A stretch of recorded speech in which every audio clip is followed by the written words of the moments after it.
You're a good girl. Yeah, I'm gonna get you looked at.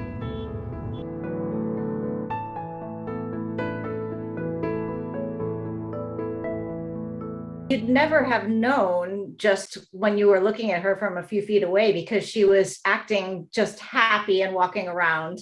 But when you got up close, you could see she had just a little abrasion right here. But then when I started her physical exam, her chin was completely, detached from her mandible, but then it was so infected and the tissue was all dead and it looked horrible. Like really, you just couldn't tell whether it was going to be something terrible like a tumor that was very necrotic. Once we actually got her under sedation, you could see that it was more like what we call a degloving injury, which is when skin just gets peeled back from the underlying tissue.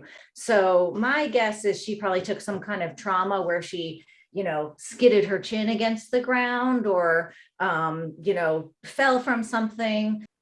I mean, I think this is part of why this type of patient just really pulls at your heartstrings, because she's just such a survivor and has such a good attitude, about just so sweet and so loving and so trusting, even though, this is the kind of thing where some dogs and cats, but, most people would be really fussing if they had Right, something to like say this. the least. Understandably.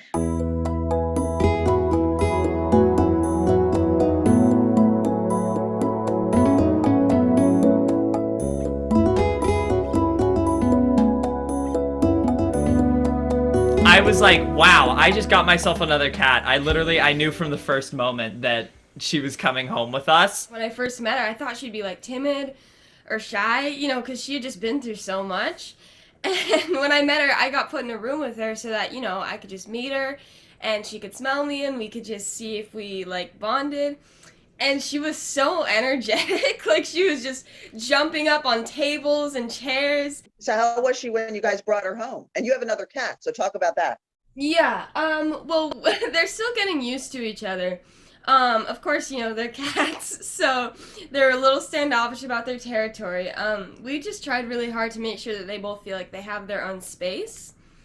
And, they're not exactly friends yet, but when they, look at each other, you can see that they really want to be friends, but their cat instincts are it's taking them a minute. And Stella is, like our other cat, is so nice and respectful of her space, which is really helpful. Because I think it's really a big adjustment period for her. And I think it's really helpful for Jackie to know that she has, the bedroom as her space.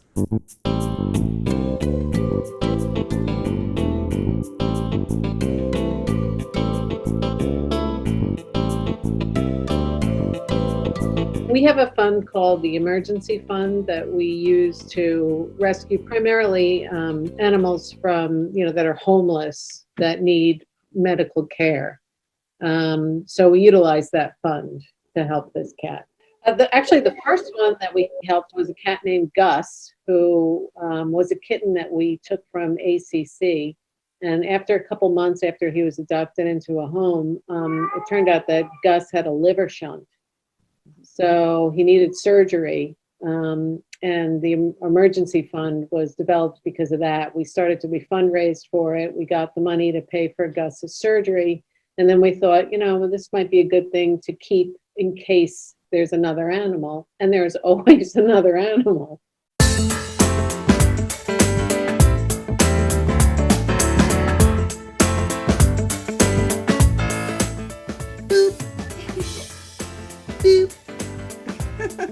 She's like, I'm ready for my close-up. Yeah. Yeah.